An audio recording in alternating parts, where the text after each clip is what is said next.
Now I'm going to tell you some of the best and worst things that you can do to help you with your DPDR recovery, starting with the worst. And one of the worst things that you can do is to keep chopping and changing your approach, your technique, and just jumping from one thing to the next. And I do see this a lot with people, and they'll sort of say things to me, things like, I tried it for a week and it didn't work, so I wanted to try with something else. Or, oh yeah, I did this for a little bit, but it didn't work, so then I just gave it up. And maybe you're trying these things as well. And that's the thing, right? Is that this thing isn't going to get fixed in a week. You can't expect it to. You've really got to reset your expectations on this.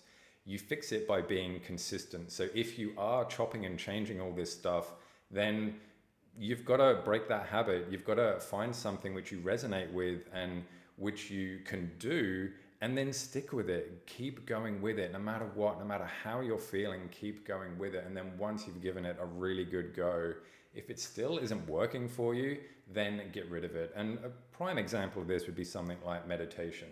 You know, if you've really given meditation a good go, if you've honestly sat there and done it and you've followed the guidance and all that type of stuff, and you're just like, look, this is not for me. I really do not like sitting there with my thoughts.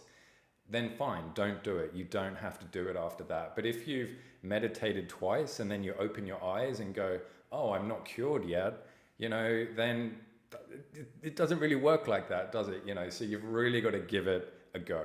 Another worst thing that you can do is to use your symptoms as a level of how successful you are or not.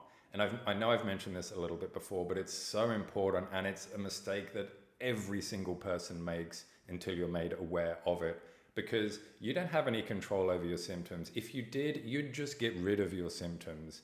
So why would you base your progress on something that you don't have any control over? The reason that it's really good to base your progress on something that you can control, like how you respond to your symptoms, rather than something you can't control, is because if you're basing it on something that you can't control, you feel completely and utterly powerless. You know, you don't have any power in your direction. You don't feel like you're on the right path. And then that can just lead to more feelings of anxiety, worry, and fear and that type of stuff, which is just going to feed back into the cycle. But if you base it on things that you can control, then it really gives you the power back, because it doesn't matter how you're feeling. You have control over the situation, so you can use that as a source of strength to get you going and to keep you going. And the thing is, right, is that if you start to base it on things that you can control, what does your mind do? It starts to think, oh, actually, if I'm thinking about the stuff I can control, this is probably a little bit more important. Those symptoms aren't really that important anymore. You know, but if you base it on the symptoms, then all you're doing is reinforcing into your mind, these symptoms are really important. I've got to make them the central focus point of my life, and everything has to revolve around the symptoms. If you're in that mindset, then recovery is going to be a lot more difficult for you. What you've got to do is base it on stuff that you can control. The final worst thing that you can do is to try and find a miracle cure for this. There is no miracle cure. If there was, I would have already told you it, and everybody would just be cured. You know, there is no magical single thing that you can do. There's lots of really cool little things that you can do which come together to get you to recovery, but there's no single meditation you can do or pill you can take or exercise or supplement or mindset or whatever it is that is going to lead you to it. And the thing why this is so important is because that's why you can chop and change between doing different things. That's why you research so much. You know, that's why you spend so much time and energy looking for something that doesn't actually exist, rather than spending your time and energy working on the things which are actually going to help you. So if you are looking for a miracle cure, then you need to really remind yourself that it just simply does not exist. And now let's quickly look at some of the best things that you can do for your recovery. One of the best things you can do is to be consistent. And I don't mean just repeating the same thing again and again and again and never sort of evolving it. You've got to sort of choose something which is resonating with you and that you can do, and then be consistent with it. And once you are consistent with it, once you've sort of built that into more of a habit, then consider how can you build upon that? How can you expand it? How can you make it better? And then do that as well. And then this little thing just sort of grows into this big, wonderful, powerful thing, which is really going to help you with your recovery.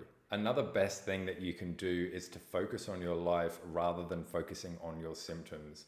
And I know this might sound extremely difficult, especially when the symptoms are just in your face or you've got them 24/7. You start to focus on your life by pretty much accepting that the symptoms are there. Not necessarily liking them or wanting to change them, just being, yep, this is me being incredibly anxious right now.